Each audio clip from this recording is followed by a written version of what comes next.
அன்பானவர்களுக்கு அன்பான வணக்கம்.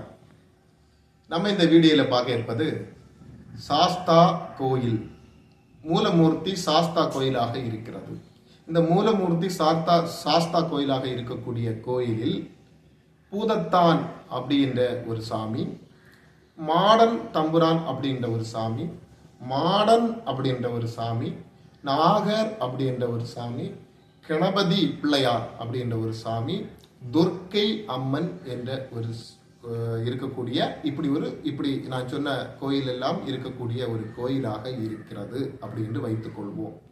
இப்படி இருக்கக்கூடிய இந்த கோயிலில் நாம் எந்த மூர்த்தி மெயின் மூர்த்தியாக பார்க்கிறோம் அப்படின்னா சாஸ்தா. அந்த சாஸ்தா கோயிலை நாம் மூலமூர்த்தியாக பார்க்கிறோம். இந்த மூலமூர்த்தியாக இருக்கக்கூடிய அந்த சாஸ்தா கோயிலில் துணை தெய்வங்களாக இத்தனை பரிவார தெய்வங்கள் இருக்கின்றன. இந்த பரிவார தேவதைகள் அதாவது என்ன சொன்ன அப்படின்னா மாடன் தம்புரான் இருக்கிறார், மாடன் இருக்கிறார், பூதத்தான் இருக்கிறார். அதாவது இந்த பூதத்தானும் சாஸ்தாவும்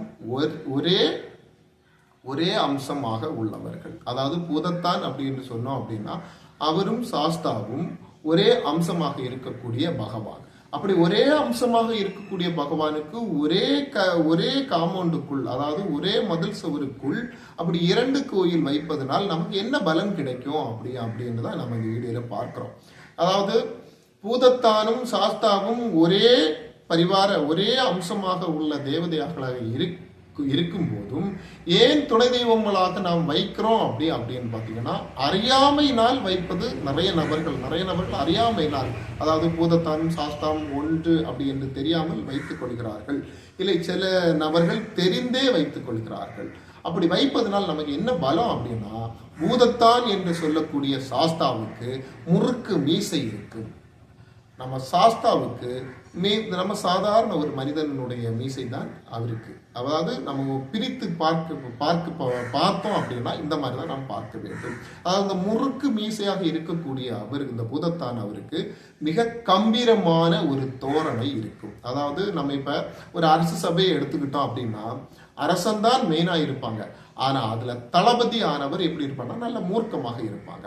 அதே போலதான் நம்ம பூதத்தான் என்று சொல்லக்கூடிய அந்த துணை தெய்வத்திற்கு அந்த மூர்க்க தரம் அதிகமாக இருக்கும். இந்த மூர்க்க தரம் அதிகமாக இருப்பதினால் நாம் வழிபடக்கூடிய நமக்கு என்ன பலன் அப்படின்னு பார்த்தீங்கன்னா, நம்ம ஒரு வேண்டுதல் வைக்கிறோம் அப்படின்னா நம்ம எந்த தப்புமே செய்திருக்க மாட்டோம், எந்த தவறுகளுமே செய்திருக்க மாட்டோம், நம்மளை பிற நபர்கள் நம்மளை ஏசுவாங்க, இல்லைன்னா ஏதாவது ரீதியில் நமக்கு பிற நபர்களிடம் நமக்கு தொந்தரவு வந்து கொண்டு இருக்கிறது அப்படின்னா இந்த மாதிரிப்பட்ட இருக்கக்கூடிய, அதாவது சாஸ்தா மூலமூர்த்தியாகவும் நம்ம பூதத்தான் துணை தெய்வமாக இருக்கக்கூடிய அந்த மூலமூர்த்தி அவங்களுடைய கண்ணீர் விட்டு மல்கி நம்ம சாஸ்தாவிடமும் நம்ம பூதத்தானிடம் வேண்டிக் கொண்டோம் அப்படின்னா அவங்களுடைய பிரச்சனை தீர்வதற்கான மிகப்பெரிய சாத்தியம் அந்த ஆலயத்திற்கு உண்டு.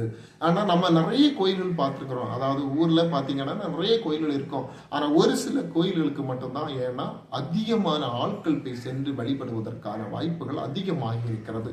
அது ஏன் என்று அப்படி பாத்தீங்கன்னா ஒவ்வொரு தெய்வத்தினுடைய வழிபாட்டு முறை, அதாவது வழிபாட்டு முறை என்னன்னா நம்ம எப்படி தேவதைகளுக்கு நாம் பூஜை செய்கிறோம், எந்த ஆச்சாரத்தில் நாம் பூஜை செய்கிறோம் அப்படியெல்லாம் பார்த்து அந்த தேவதனுடைய சக்தியானது மிக பிரகாசமாக இருக்கும். நம் சில ஆலயங்கள் நாம் சென்றோம் அப்படின்னா, நம்ம இப்போ ஒரு சாஸ்தா ஆலயங்கள் தான் எடுத்துக்கிடுவோமே, அந்த சாஸ்தா ஆலயத்துக்கு நம்ம உள்ள சென்றோம் அப்படின்னா சாஸ்தானுடைய பிரகாசம் மகிழ்ச்சி நம் பார்த்த உடனேயே நம் உடம்புக்குள் வந்த, அதாவது சாஸ்தாவே நம் உடம்புக்குள் வந்து ஆசீர்வாதம் செய்ததை போல் ஒரு உணர்வானது நமக்கு கிடைக்கும்.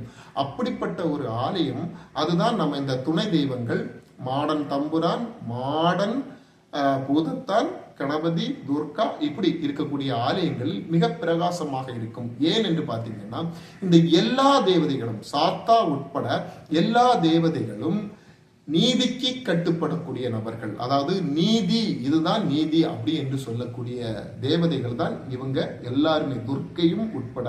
அதாவது துர்க்கை தேவியை நம்ம எடுத்துக்கொண்டோம் அப்படின்னா சாஸ்தாவுக்கும் துர்கா தேவிக்கும் சம்பந்தம் உண்டு. அது என்ன சம்பந்தம் அப்படின்னா இரண்டு பேருக்குமே ஒற்றுமை. அது என்ன ஒற்றுமை அப்படின்னு பாத்தீங்கன்னா, சாஸ்தா என்ன மக்களுக்காக என்ன செய்ய நினைக்கிறாரோ அதே துர்கா தேவியும் செய்வதற்கான அதாவது துர்கா தேவியும் அதே லெவலில் செய்வதற்கான வாய்ப்புகள் அதிகம். அதாவது இரண்டு பேருக்கும் சம்பந்தம் உண்டு என்று சொல்கிறோம்.